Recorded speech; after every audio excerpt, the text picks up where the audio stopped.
प्रतिष्ठितं मे वाचि प्रतिष्ठितं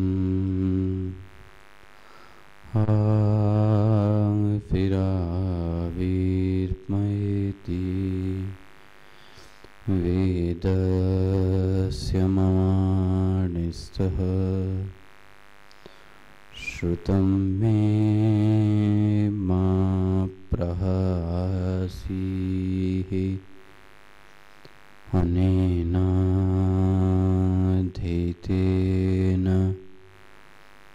अहोरात्रान् सन्दधामि ऋतं वदिष्यामि सत्यं वदिष्यामि तन्मामवतु तन्वक्तारमवतु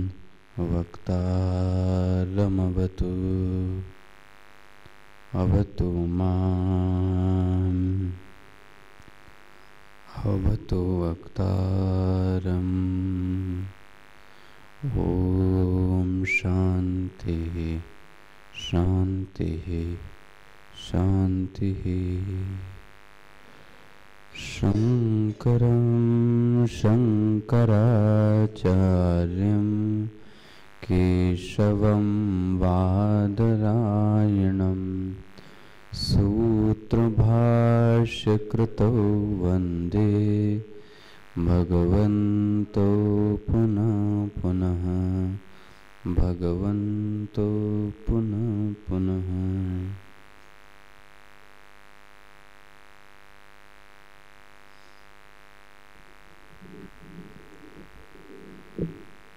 मंगलाचरण का पाठ कर लेते हैं।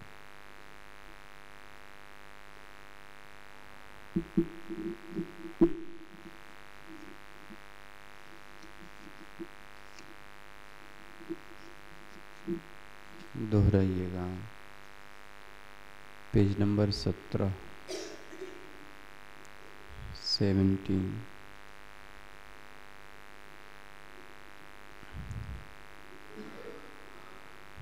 नमः श्री शंकरानंद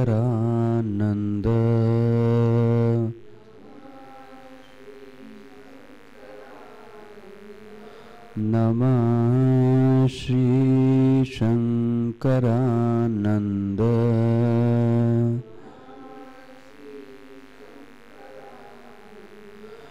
गुरुपादाम्बुजन्मने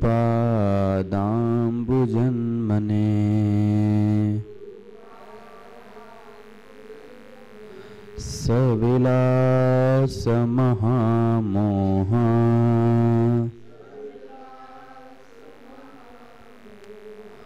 ग्राह ग्रासैक कर्मणे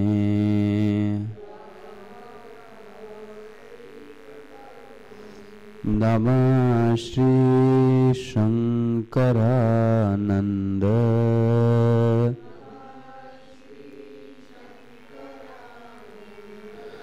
गुरुपादाम्बुजन्मने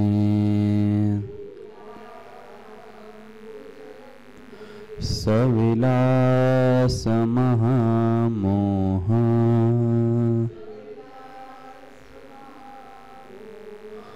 ग्राह ग्रासैक कर्मणे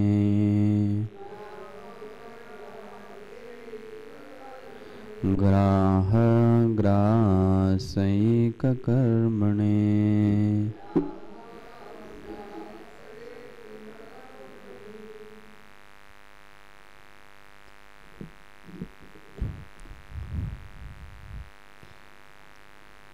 ये जो आप नया ग्रंथ देख रहे हैं, इसका नाम है श्री पंचदशी, है ना।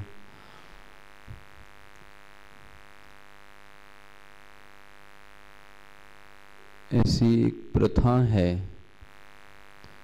और एक ऐसा नैतिक मूल्य है कि जब भी किसी ग्रंथ को हम अध्ययन करने चलते हैं तो उस ग्रंथ के रचयिताकार के बारे में जानना आवश्यक होता है। यह एक संस्कृति है, यह एक शिष्टाचार है। यदि कोई रामचरितमानस पढ़ने चलता है तो उसके पहले तुलसीदास जी को जानता है, वेदव्यास जी को जानता है, शंकराचार्य जी को जानता है। तो यह जो आप पंचदशी पढ़ने जा रहे हैं, इसके रचयिताकार रहे हैं, क्या नाम है उनका? नहीं, शंकरानंद जी ने तो इसका हिंदी ट्रांसलेशन किया, तो हमारे मिशन के स्वामी जी हैं जिन्होंने इसकी रचना की। वो आज की रचना नहीं है, ये 1400 ईस्वी की रचना है।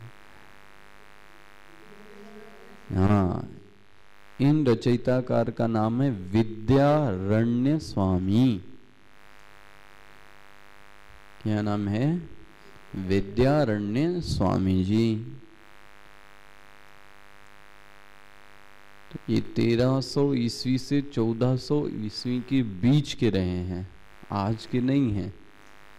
तब इस श्लोकों की रचना हुई थी। अच्छा,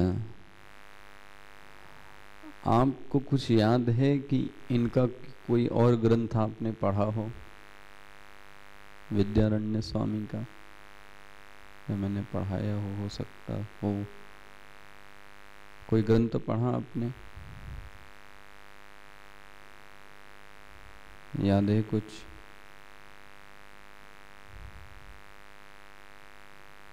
आपने सब, आप तो कुछ नए लोग हो।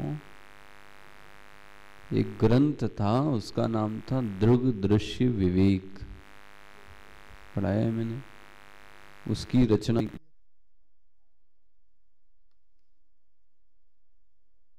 एक दिन के लिए जो रसनेन्द्रिय है वो हड़ताल पे चली जाए।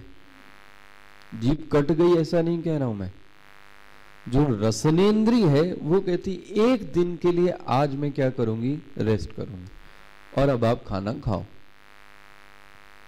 तो दांत भी है, जीभ भी है, पकड़ में आ रहा है, मूर्धा भी है, गला भी है, लेकिन अब आपको वो चबाने में मजा आने वाला, बोलो जी, मतलब चबाने में भी एक आनंद है। पकड़ में आ रहा है ना? चबाने, मैंने कल इसीलिए कल एक बृहद रूप क्या बोला, विवाह करने के पहले भी प्रयोजन क्या था? आनंद और सुख ही था। कोई दुख को याद रखकर विवाह नहीं करता, और जो विवाह नहीं भी करता है वो भी किसको याद रखे? देखो जी, हर एक चेष्टा का तो बिंदु तो क्या है? आनंद ही है ना। तब मैं क्या कहना चाह रहा हूं, पकड़ना। अच्छा, पिकनिक, बोले पिकनिक गए तो आनंद मिला, ये सच्चाई है या नहीं? वहां एक्साइटमेंट था, थ्रिलिंग था, है ना, गेम्स थे, खाना था, एक जोक था, ऐसा एनवायरनमेंट था कि मजा आ गई, मन मेरा प्रसन्न। ये सच्चाई है या नहीं? बोलो आप, ये सच्चाई तो है। तो अगर आप कार्य और कारण का सिद्धांत देखो तो इस प्रसन्नता का कारण क्या है? मतलब पिकनिक ही हुई, पिकनिक नहीं गए तो आनंद, और पिकनिक गए तो ठीक है। सिद्धांतों को बनाते समय व्यवहारिक पक्ष को नगण्य मत करना, उसकी भी मीमांसा करना जरा। अच्छा, पिकनिक जाने से आनंद मिला, वेरी गुड, आप कल भी जाओ, परसों भी जाओ, नरसों भी जाओ। क्यों? बोलो जी, बोलो। फिर जाओ ना, क्योंकि आनंद यदि पिकनिक से मिला था तो फिर डेली पिकनिक व्यक्ति क्यों नहीं जाता? मेरा प्रश्न समझ में आ रहा है? मुफ्त में ले जाएंगे, मैं आपको कहता हूं 30 दिन 60 दिन आपको ट्रेजर आइलैंड में मुफ्त पिक्चर दिखाएंगे, साल भर दिखाएंगे।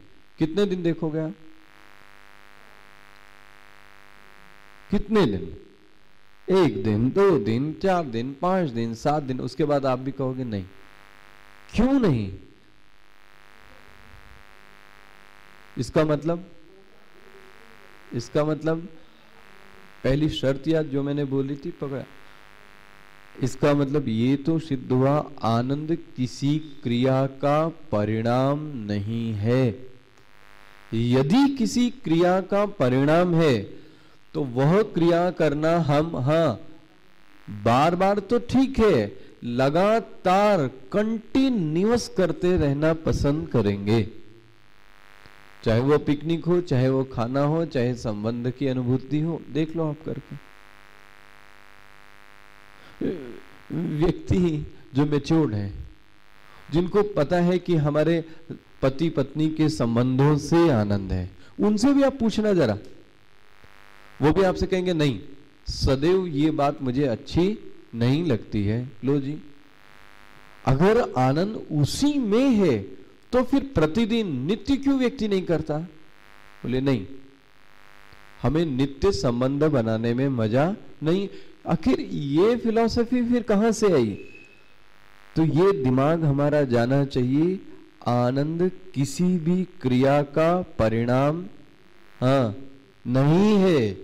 जो हमें लगता है कि ऐसा करने से मजा आई, अगर ऐसा करने से मजा है, पिकनिक में जाने से मजा है, खाने से मजा है, घूमने से मजा है, संबंध बनाने से मजा है, तो व्यक्ति को यही ही करते रहना चाहिए। और व्यक्ति फिर क्यों नहीं करता? दूसरा, तो पहला क्या सिद्ध हुआ? आनंद किसी क्रिया का। अच्छा, थकान किसका नाम? थकान अपने आप में कोई चीज है ना? एक्चुअली में क्रिया का परिणाम है थकान, न कि आनंद। किसी भी क्रिया में देख लो आप, किसी भी क्रिया का जो अंततः परिणाम होगा वो क्या होगा? थकान। मैं अभी बहुत देर तक प्रवचन करूं, मुझे भी क्या आएगा? थकान। मैं बहुत देर तक मेडिटेशन करूं, मुझे भी क्या आएगी? थकान। कोई बहुत देर तक गाड़ी चलाए, उसको भी क्या आएगी? आखिर क्रिया का परिणाम तो सिर्फ एक है, क्या चीज? थकान, न कि आनंद। ये सब जरा जीवन में लगा के देखना, विचार करना। आया? हाँ? मैं एक सिंपल से, कोई भी क्रिया का अंतिम परिणाम क्या होगा? किसी भी क्रिया को ले लो आप, करके बताओ। कितनी देर तक? अगर वो 1 मिनट, अगर वो किसी क्रिया का आनंद है तो कितनी देर? उस आनंद से भी आपको क्या लगती है? बोलो जी। कभी कभी आपको भी लगता है खाते खाते ऊब नहीं गए, थक गए, खाना भी थोड़ा पहाड़ लगने लगता है। क्यों? जिस क्रिया से आपको आनंद मिल रहा है वो क्रिया करो, लेकिन थकान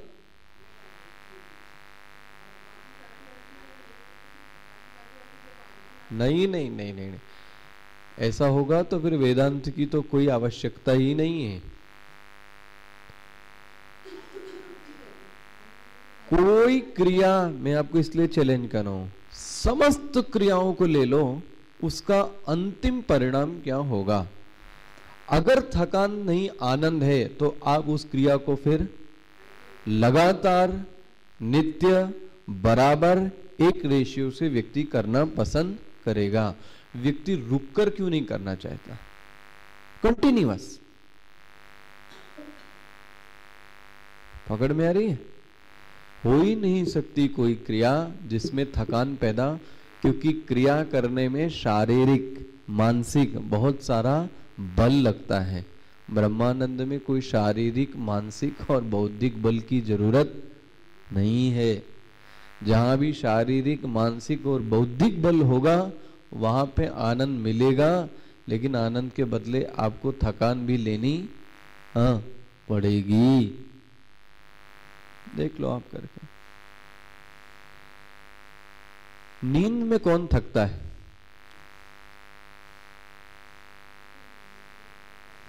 वो नींद नहीं है फिर आपकी। अगर आपको थकान का अनुभव भी हो गया, इसका मतलब थकान की वृत्ति तो नींद नहीं है। पढ़ा? जरा ध्यान से एकाग्रता से इस जीवन की प्रत्येक क्रिया को एनालिसिस करो। खैर, अब आगे कभी आप तैत्तिरी पढ़ेंगे तो और विवेचना सुनिएगा। दूसरा, क्या किसी चीज का धर्म है आनंद? धर्म मतलब उस वस्तु की बपौती। धर्म मतलब जो छूट नहीं सकता। जैसे मैंने कहा, शक्कर को कभी भी खाएंगे तो क्या लगेगा? मिठास लगेगी। और अगर आप मिर्ची को खाएंगे तो फिर तीखा लगेगा। अग्नि को कभी भी छुएंगे तो कैसा लगेगा? गरम लगेगा। ये क्या है? धर्म है। मेरे को किसी एक क्रिया का नाम बताओ जिसका धर्म आनंद है। ध्यान से समझना है सब चीजें। एक भी क्रिया का नाम बताओ जिसका धर्म आनंद है। धर्म मतलब समझ गए ना? हिंदू मुस्लिम नहीं। जिसका त्याग नहीं किया जा सकता उसको क्या बोलते हैं? धर्म। हाँ, स्वभाव। क्या आनंद किसी का धर्म है? बोलो जी। हाँ, है किसी का? किसका? तो फिर तो गड़बड़ है। इसलिए मैं बोल रहा हूं धर्म और स्वरूप में अंतर समझना। सब आनंद किसी का गुण है क्या? ये शब्द ऐसे हैं जो हम यूज करते हैं बट हमें पता नहीं है। आनंद ना तो धर्म है ना तो आनंद गुण है। आनंद हमारा स्वरूप है। समझना।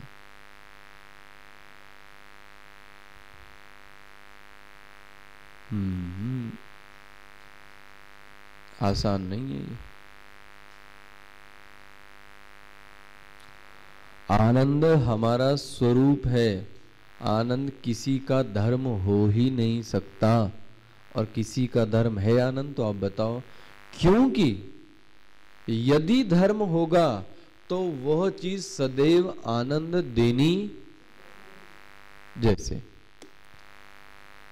अग्नि का धर्म है उष्णता, तो हिंदू छुए, मुस्लिम छुए, बच्चा छुए, औरत छुए, पुरुष छुए, साधु छुए, सबको क्या लगेगा? बोलो जी। ताप लगेगा ना, उष्णता। क्यों? बोलो जी। धर्म है। इसका मतलब उसका त्याग कभी वो एक जैसी ही रहेगी। चीनी कोई भी खाए उस सबको कैसी लगेगी? मीठी ही लगेगी। तो फिर अब आनंद किसका धर्म कहते हो? जरा एक चीज का भी नाम बता दो आप मुझे। किसका धर्म आनंद है? टीवी देखना, उसमें क्या आती है? बोले टीवी देखने में मजा है, आनंद है। इसका मतलब टीवी का धर्म क्या हो गया? तो अब सब यदि इसका धर्म है तो फिर सभी को आनंद मिलना, क्योंकि मैंने अभी धर्म बताया ना आपको, धर्म यदि होता है तो सभी को मिलता है, तो फिर सभी को तो टीवी देखने में आनंद नहीं आता, सभी को पिक्चर देखने में आनंद तो नहीं आता। हाँ, कोई उदाहरण ले लो, सभी को खाना खाने पर अच्छा आनंद तो नहीं आता, सभी को संबंध बनाने पर आनंद तो नहीं आता। बताओ आप।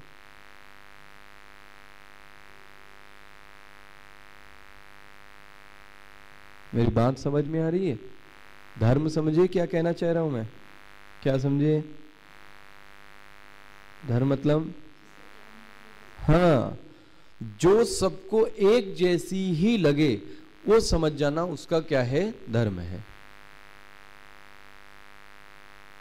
जो सबको एक जैसी ही लगे, मतलब उसका गुणों का त्याग नहीं किया जा सकता, ऐसे गुण को उस वस्तु का धर्म कहते हैं। जैसे अग्नि का उष्णता उसका धर्म है, बन गया। चीनी की मिठास उसका धर्म है। इस तरीके से आनंद किसी का धर्म नहीं है। यदि धर्म है, स्वीकार है, वो भी धर्म नहीं है। सुषुप्ति तो हम अपने ब्रह्मानंद में ही लेते हैं ना। जगत की किसी और बात बताओ ना, वस्तु का, व्यक्ति का, परिस्थिति का है, लेकिन मिलता तो है। तो अब देखना, आप दो सच्चाइयों के बीच में हम और आप टंगे हुए हैं, नहीं लगता?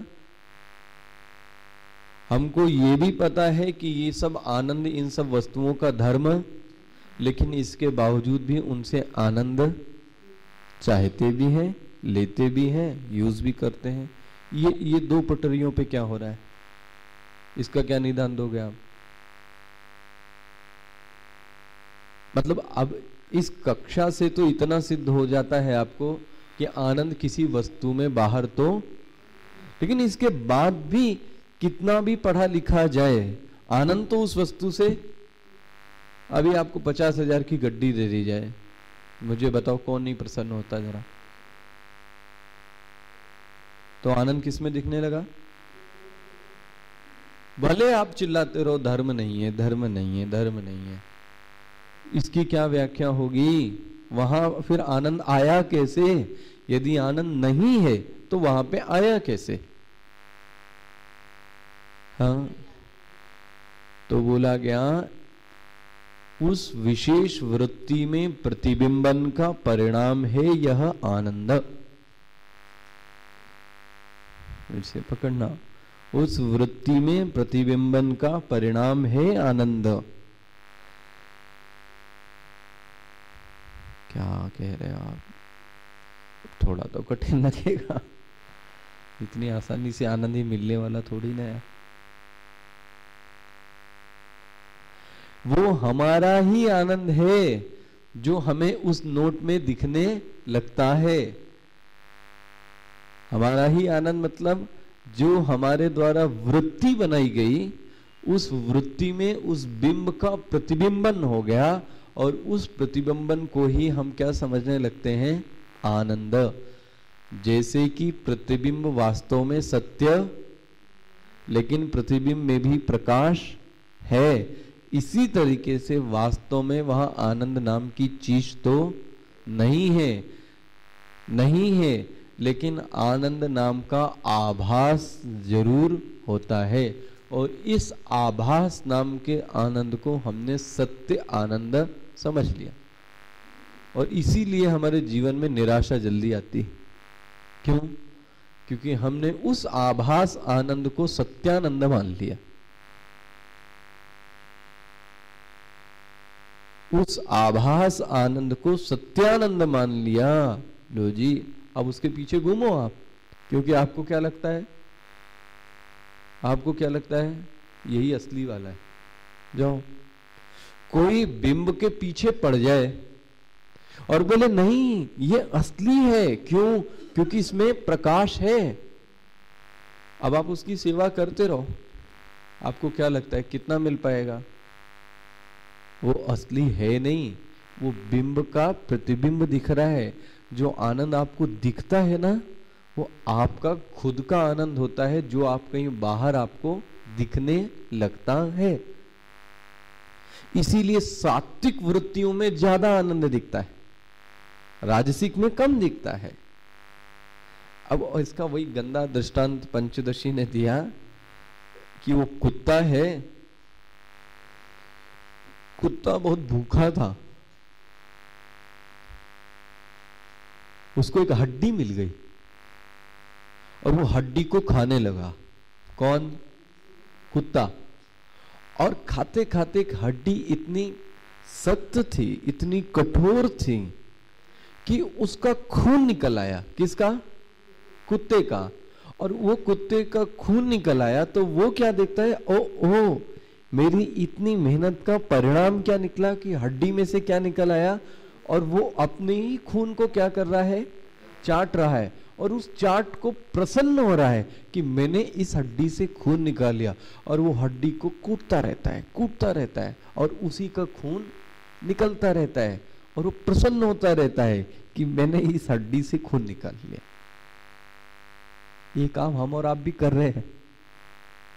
हमारा ही जो खून है, जैसे वो कुत्ते का खून था, हमारा ही जो आनंद है उसी को हम बाहर लेकर कहते हैं कि हमें इसमें मजा आई।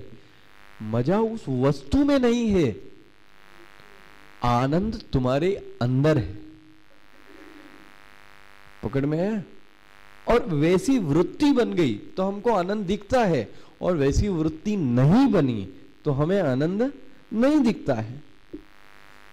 जैसे यही सत्संग है, मान लो आप लाइव सुन रहे हो अभी, तो आपको मजा नहीं आई, लेकिन किसी ऐसे व्यक्ति को ये सत्संग सुनाया गया, वो बहुत दूर है, कभी बहुत ज्यादा टच में नहीं रहा, और वो जब इस आनंद की मीमांसा को सुनता है तो उसके आंसू आते हैं। वो एकदम से तड़पड़ाता है कि मुझे ये सुनना है, मुझे ये जानना है, मेरी ये जिज्ञासा है, मेरी ये उत्कंठा है। अच्छा जी, अब दोनों के आनंद में भेद हुआ कि नहीं हुआ? आखिर चीज कितनी थी, लेकिन आनंद में भेद क्यों आया? क्योंकि ऐसा लाइव सुनते समय आपकी हो सकता हो वृत्ति न बने। आप देखना कई बार जिसको हम टीवी में, रेडियो में, फिल्म में, मीडिया में बहुत ज्यादा दूर से देखते हैं तो हमें क्रेज बना रहता है, लेकिन जहां हम उनके पास जाते हैं तो हमको एक अनुभूति होती, जितना हमने सोचा था उतना तो नहीं मिला यार। और हमें लगता है वो तो बहुत दिव्य था, बहुत अजीब सा लगता था चेहरा दे, बट पास जाने पे लगता है ओ ठीक है, सुंदर है, अच्छा है, मन को लुभाने वाला है, लेकिन उतना अच्छा नहीं है जितना मैंने टीवी में देखा था। ऐसा क्यों हुआ? आपकी वृत्ति का अंतर है। उस दूर वाले बैठे हुए व्यक्ति को आनंद आ रहा है सुनने में, और आपको लाइव सुनने में नहीं आया। इट मीन्स आपकी वृत्ति का तदानुसार निर्माण नहीं हो पाया, और जैसा सुनते ही उसकी वृत्ति का निर्माण हो गया तो उसको क्या आने लगा, एक्चुअली में आनंद मेरे प्रवचन में नहीं है, आनंद उसके अंदर का है। मेरी वृत्ति ने, मेरे प्रवचन ने तो उसकी वृत्ति को क्या कर दिया, थोड़ा जगा दिया, थोड़ा उठा दिया, थोड़ा जागृत कर दिया। और उसको क्या बोलते हैं, आप क्या बोलते हैं, छू लगा देना। और उसके बाद वो व्यक्ति दौड़ पड़ता है, दौड़ पड़ता है। तो छू लगाने वाले में नहीं आनंद, आनंद किसमें, उसमें है। लेकिन बात तो ये हो गई कुत्ते वाली कि हमें लगता है कि नहीं, आनंद मैंने इस हड्डी से निकाला। ना ना ना ना ना, ये सभी संबंधों में है, ये सभी वस्तुओं में है, सभी व्यक्तियों में है, सभी परिस्थितियों में है कि आनंद किसी इनमें नहीं है। आनंद हाँ मुझ में। ऐसा कह सकते मेरे बाप की बपौती है आनंद, मेरा आनंद, दूसरे का नहीं, वस्तु का आनंद नहीं है। यस, आनंद मेरा, इसलिए बोलता है सच्चिदानंद मेरा हाँ धर्म है, क्योंकि हम इस सत्य को, इस चित्त को, इस आनंद का त्याग नहीं कर सकते, है ना। सत का, चित्त का, आनंद का त्याग हम नहीं कर सकते, इसलिए सच्चिदानंद मेरा धर्म है, इसलिए मेरा सच्चिदानंद मेरा इष्ट है। हुआ ना? तो इस मीमांसा को जरा पकड़ के रखना। यत् सौख्याम्बुदिलेशलेशतई में, वो आनंद का समुद्र है। लेश लेश जो भी मिलता है हमें बूंद बूंद, इमे शक्रादयो निर्वृता, ये इंद्र को, ये ब्रह्मा को भी उसका बूंद भर का आनंद मिलता है।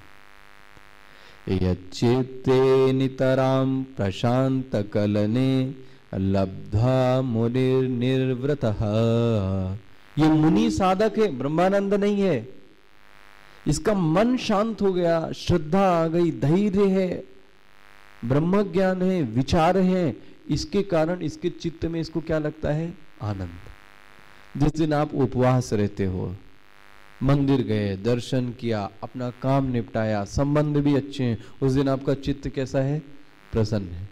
तो वो तो इसलिए है लब्ध्वा, लब्ध्वा मतलब प्राप्त किया, मुनि ही, उस साधक ने निर्वृतः, शांति से इस चीज को प्राप्त किया। कहा? कौन सा चित्त? बोले यच्चित्ते नितराम प्रशांत कलने, उसका चित्त कैसा है? प्रशांत है, यहाँ कोई कलन नहीं है, जहाँ कोई अशांति नहीं है, जहाँ कोई शोर नहीं, कोई हल्ला नहीं। ऐसे चित्त में क्या मिलती है? उसको शांति। लेकिन इस आनंद को ब्रह्मानंद नहीं कहते, इस आनंद को योगानंद कहते हैं। और हम और आप जो अभी आनंद प्राप्त कर रहे हैं वो एक्चुअली में ब्रह्मानंद नहीं है। वो कौन सा आनंद है? योगानंद है। ब्रह्मानंद तो तब है जब मैं नहीं भी रहूं, मैं हूं या ना हूं, ये प्रवचन हो या ना हो, जो आनंद अभी है उसी आनंद में वो निमग्न रहता है, और उस निमग्नता के लिए किसी साधन की अपेक्षा नहीं है। पकड़ में आया? उस ब्रह्मानंद पाने के लिए किसी साधन की कोई अपेक्षा नहीं। सवेरे नहीं, शाम नहीं, रात नहीं, पुरुष नहीं, स्त्री नहीं, आश्रम नहीं, घर नहीं, मैं तो निमग्न हूं उसमें। मुझे इसका कोई भान नहीं कि मैं कहां, कौन, कब और कैसे हूं। यदि ऐसे आनंद की स्थिति रहती है तब आप समझना ब्रह्मानंद। ब्रह्मानंद की पहली पहचान है वहां साधन की कोई अपेक्षा नहीं, वहां तक कि विचार, ध्यान, समाधि, इनकी भी कोई जरूरत नहीं।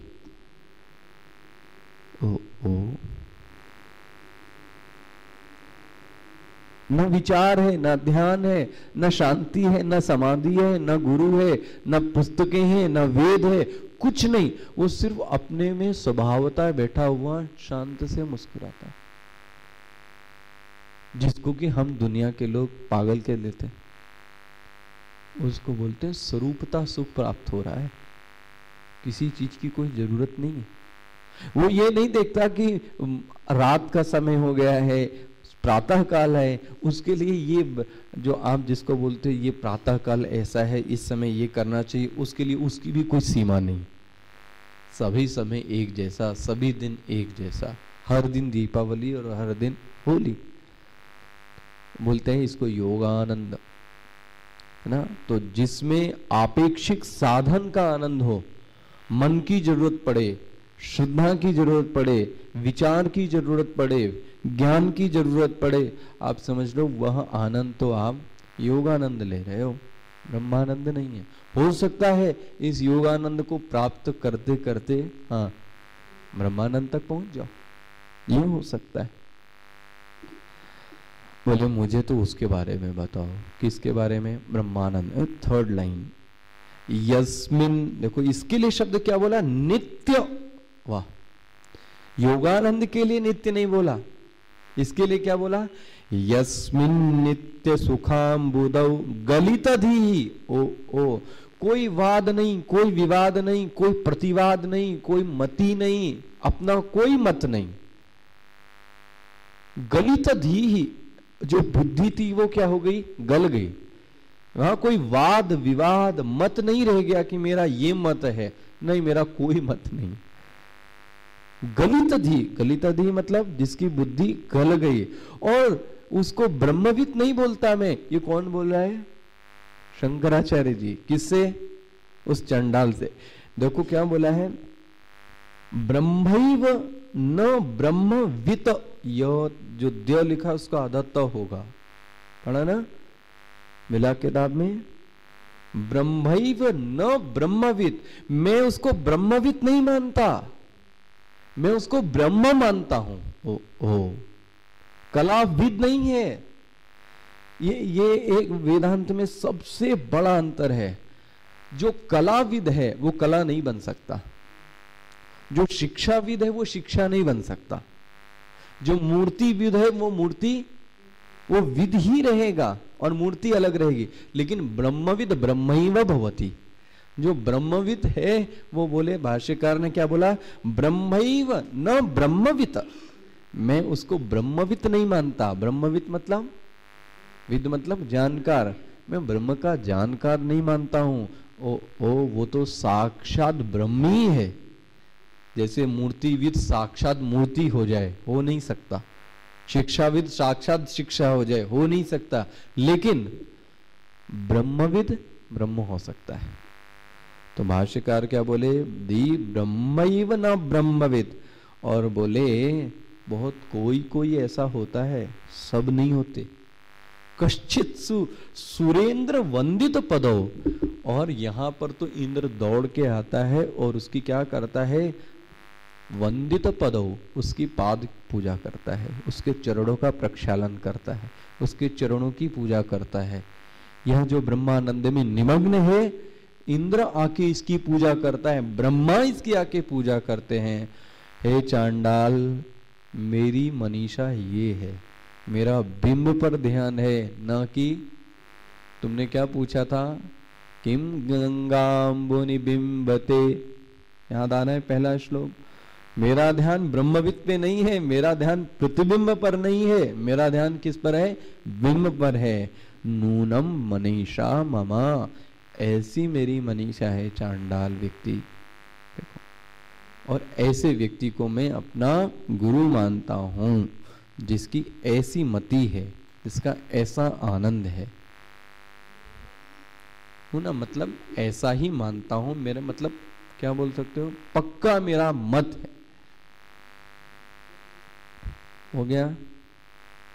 तो आपका मनीषा पंचकम यहाँ पर समाप्त होता है, आखिरी श्लोक का। आइए पहले श्लोक का फिर से एक बार पाठ कर लो।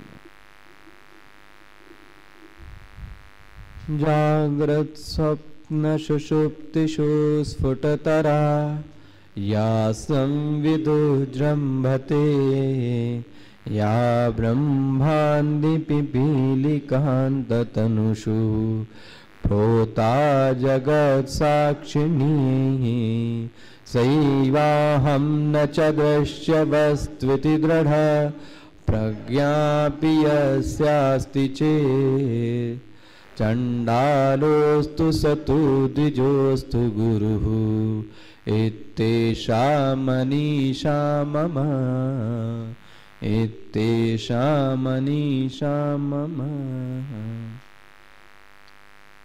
तो मैं ये बता रहा था, एक बार सोच सकते हैं हम, पंचदशी 4 खंडों में है।